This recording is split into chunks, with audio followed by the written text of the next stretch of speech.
और हमारे पूर्वज ये कहा करते थे कि जो इसको हम पायो कहते हैं उमो के छेड़े लोग करना कि जो पायो के लोगों सो यहाँ मेहमान चारी में बहुत ज्यादा आ गए और इनको यहाँ पचवान भी है, यहाँ जो काफू भी है और ये बहुत बड़ी हमारी खेले मानी जाती है। और इन्होंने जो है शुरू से लेकर ये एरिया जो है में और पुरानी जो हमारी संस्कृति यहाँ की संस्कृति है और विशेष रूप से जब भी यहाँ पर सर्वे हुए हैं तो सारे के सारे लोग यहाँ पर आए। इससे पहले कि मैं सीधा ही हाथी पे आता हूँ और हाट बाजार में हम जो शिमला भी जाते थे, नहा भी जाते थे, 3-4 दिन हमारे को चलने को लग जाते थे, पीठ में घी के टीन होते थे और बहुत से लोग ऐसे होते थे जिनके पजामे भी नहीं होते थे, नंगे पैर जाते थे, इतनी गरीबी थी हमारे। और हमारे हाथी जो समुदाय है तो उसमें लगभग 10-12 जाति होती थी, इसीलिए हम इसको कहते हैं कि धर्मनिरपेक्ष शिक्षा है। हमारी लगभग 10-12 जातियां जो है तो सभी के सब जो ये हाट करते थे तो इसको ये धर्मनिरपेक्ष था। जब एक पाकिस्तान के तो नहीं है और जो जोसा है वो हिमाचल में हमारा ही पार्ट था, 106% इसकी थी, 140% इसकी थी। हमारे लोगों के साथ कितना न्याय हुआ है, हैरानी हो जाती है जब हमने लगभग 10 साल से जो लिखा भी है इसके ऊपर और पढ़ा भी है इसको, पर हमने इसको कंटेस्ट भी किया भारत सरकार के साथ और हिमाचल सरकार के साथ। हमने कहा आर और पार में क्या अंतर है, ये उत्तर प्रदेश में चले गए हम डरा।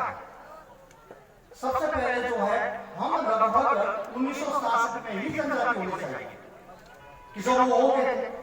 अब आप बोलेंगे वो कैसे हुए हम कैसे नहीं हुए, कि हमारा जो हिमाचल का जो केस गया, हिमाचल का भी केस गया, उस समय जनजाति आयोग नहीं था, उसमें लोकल कमीशन होता था, वो भी दिल्ली में गया और भारत सरकार ने हर राज्य को कहा कि अपना केस भेजो और हमने तो मूल्यांकन किया।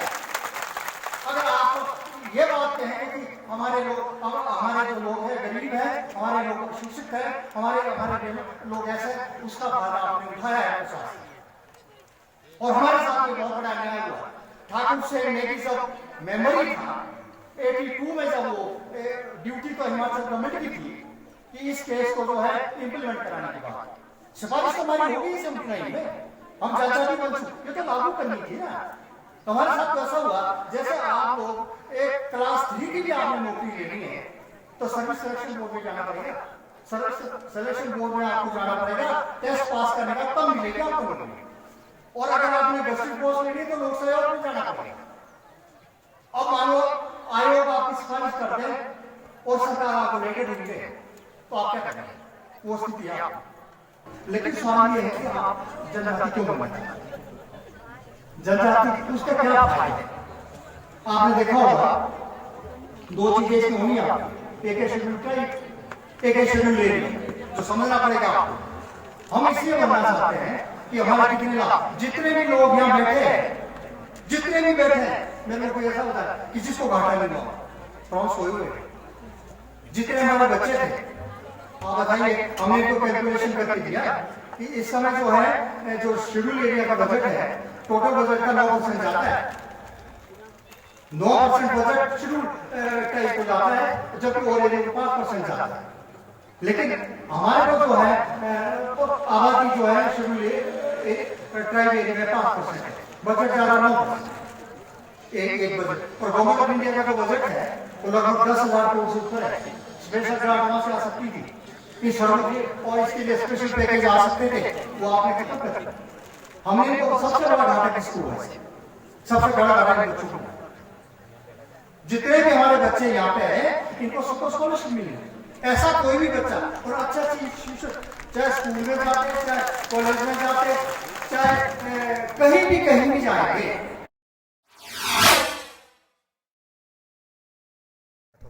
एक प्रदर्शन के लिए भी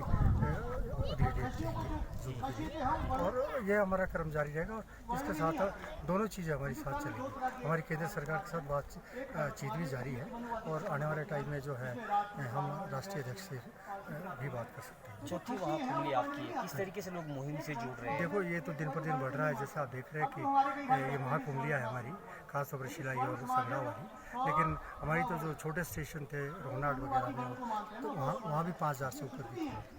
तो ये तो लगभग 10,000 का हमारा टारगेट था, तो लगभग हमारा अंदाजा है कि 5000 से ऊपर आज ये टारगेट चला गया है। और ये स्वरूप कैसा रहेगा आगे आंदोलन का? आंदोलन का तो कुंभलिया का रहेगा और बातचीत का, क्योंकि इसमें सबसे इम्पोर्टेंट चीज़ ये है कि नेशनल भी किया है कि हमारी जल्दी गृह मंत्री के साथ भी बात हो सके। और जो हमारे माननीय सांसद हैं उनसे भी हमारी अभी 1-2 दिन पहले बात हुई है।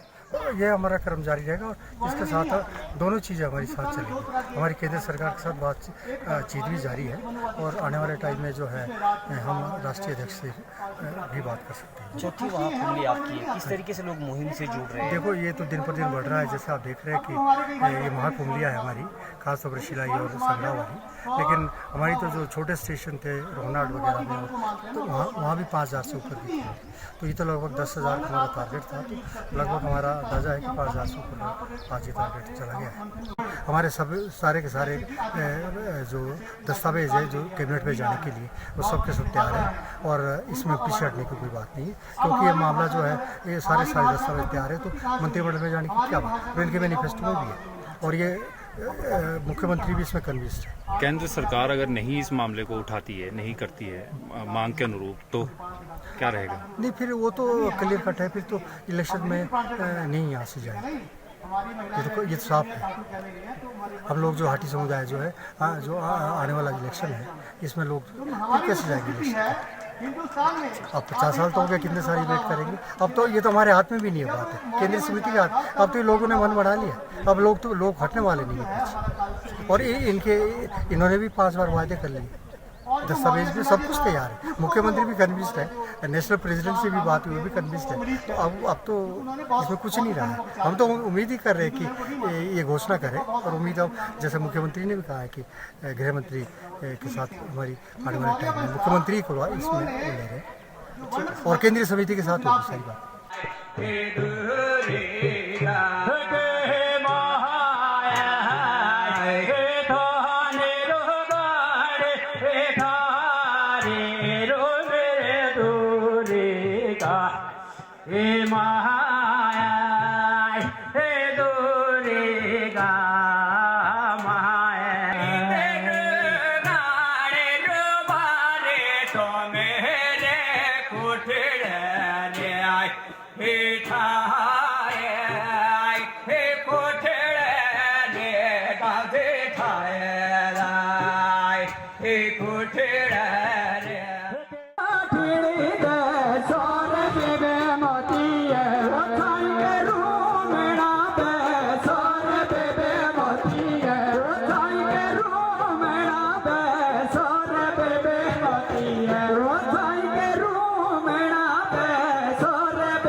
वो सवाल भाइयों बहनों क्या है कि आज़ादी के 75 साल के बाद भी एक सिरमौरी की जो छवि है वो पल्लेदार और मजदूर की छवि है, इसके लिए दोषी कौन है? ये सवाल हमारे सबके सामने है। हमारे जनप्रतिनिधि यहाँ बैठे, मैं आपसे भी पूछना चाहता हूँ मान्यवर, आज़ादी के 75 साल के बाद भी जो हमारी छवि है वो दिहाड़ी लगाने वाले के मजदूर की है। कितने एचएस हमारे यहाँ से निकल गए, कितने प्रोफेसर निकल गए, लेकिन आज भी हमें मजदूर समझा जाता है, प्रवासी समझा जाता है। ये आप लोगों के ऊपर भी प्रश्न चिन्ह, बुरा मत मानिएगा। मैं जो नौजवान है गिरी पार का, मैं उसकी तरफ से बात करना चाह रहा हूँ। आपने हमें वंचित रखा है हमारे अधिकार से, आपने हमें वंचित रखा। हमारे लड़कों को पलायन करना पड़ता है, यहाँ से शिमला जाना पड़ता है, चंडीगढ़ जाना पड़ता है। क्यों जाना पड़ता है? क्योंकि यहाँ पर रोजगार नहीं है। क्यों जाना पड़ता है? यहाँ पर सड़कें नहीं है, यहाँ पर पर्यटन नहीं है, इतने प्राकृतिक संसाधन है, इतने मेहनतकश लोग हैं, लेकिन उसके बावजूद यहाँ से यहाँ के नौजवानों को पलायन करना पड़ता है। मारने का एक तरीका होता है, वो जो समझने वाले हैं वो समझ गए हैं। हाथी की लाठी चलेगी, लोकतांत्रिक ढंग से चलेगी। बहुत लोहिए दे दिए साहब आपने, बहुत टोपियां दे दी आपने। आप टोपियां दे रहे हैं, आपको टोपियां पहनाई जा रही है। और क्या हमारे तो एक राजगढ़ के गुरुजी है, उन्होंने वो फोटो डाली थी फेसबुक पे जिसमें हमारी केंद्रीय समिति माननीय प्रधानमंत्री जी को लोहिया दे रही थी, और उसमें एक कैप्शन लिखा था नीचे। कैप्शन क्या था कि बोलो लोहिया अपडोआ, लोहिया अपडोआ बोलोन किएन। आपने इतने लोहिये दे दिए, इतनी टोपियां दे दी, और लोहिये और टोपी का जो मूल्य है वो पैसे से नहीं आका जाता।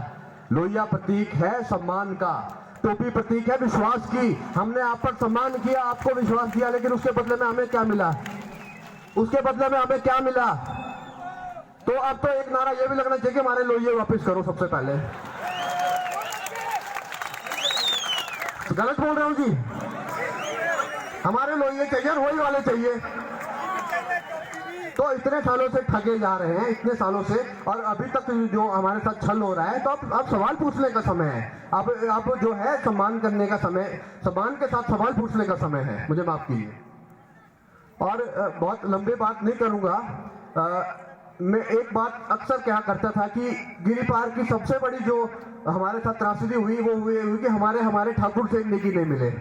सभी सरकारों ने इस पे प्रयास किया है, सेंटर से भी प्रयास किया है, स्टेट से भी प्रयास किया है। जब यहाँ कांग्रेस की सरकार हुआ करती थी तो राजा वीरभद्र सिंह जी ने भी प्रयास किया और हम स्वयं उसका हिस्सा थे। और भाजपा की सरकार आई तो वो भी प्रयास कर रहे हैं, और मेरी ऐसी उम्मीद है कि अभी डबल इंजन की सरकार है, और स्टेट में भी भाजपा की सरकार है और सेंटर में भी भाजपा की सरकार है। और निश्चित तौर पे जो ये हमारा हाटी वाला मुद्दा है ट्रांसगिरी क्षेत्र का, ये होके रहेगा और हम इसकी लड़ाई जारी रखेंगे।